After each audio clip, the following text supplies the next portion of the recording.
नमस्कार। सोने के बाजार से इस वक्त की सबसे बड़ी खबर सामने आ रही है। क्या रूस के एक यूटर्न से सोने में महाक्रैश आ सकता है? कुछ हफ्ते पहले तक सोना रॉकेट की रफ्तार से दौड़ रहा था, लेकिन अब तस्वीर तेजी से बदल रही है।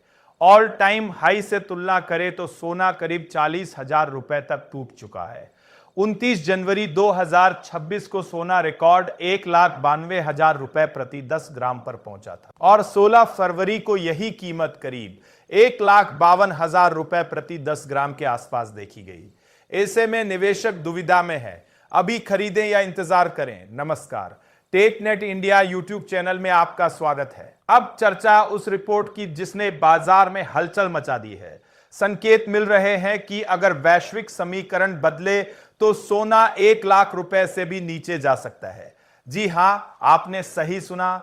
इसके पीछे सबसे बड़ा कारण बन सकता है रूस का संभावित यूटर्न। खबर है कि रूस अमेरिका के साथ डॉलर आधारित ट्रेड पेमेंट सिस्टम में वापसी की तैयारी कर रहा है। साल 2022 में रूस स्विफ्ट सिस्टम से बाहर हो गया था, लेकिन अब अगर वह दोबारा डॉलर सिस्टम में लौटता है तो इसका सीधा असर सोने की मांग पर पड़ सकता है। याद रखिए, पिछले कुछ वर्षों में कई देशों ने डॉलर पर निर्भरता कम करने की रणनीति अपनाई थी। ब्रिक्स देशों ने स्थानीय मुद्रा को बढ़ावा देने और डॉलर से दूरी बनाने की कोशिश की।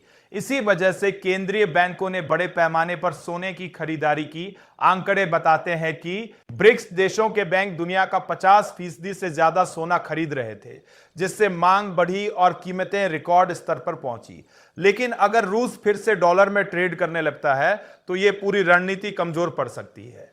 डॉलर मजबूत होगा तो क्या होगा? निवेशक सुरक्षित ठिकाने के तौर पर डॉलर बॉन्ड की ओर रुख करेंगे।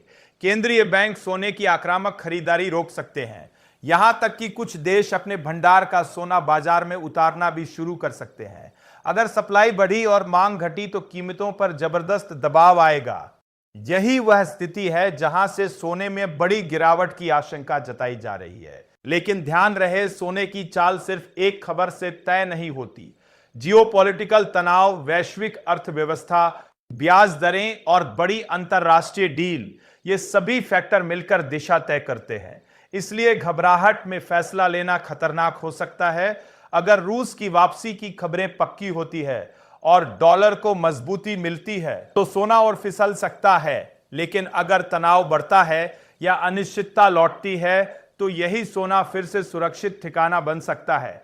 तो बड़ा सवाल यही है, क्या सच में सोना 1,00,000 के नीचे जाएगा या ये सिर्फ अटकलें हैं? बाजार आने वाले दिनों में इसका जवाब देगा। निवेश से पहले अपनी जोखिम क्षमता को समझिए और जल्दबाजी से बचिए। अगर आपको ये बड़ी और अहम जानकारी उपयोगी लगी हो तो टेकनेट इंडिया चैनल को सब्सक्राइब कीजिए, वीडियो को लाइक कीजिए और ज्यादा से ज्यादा शेयर कीजिए ताकि हर निवेशक तक सही खबर पहुंच सके। जुड़े रहिए हमारे साथ, क्योंकि बाजार की हर बड़ी हलचल पर हमारी नजर है। धन्यवाद।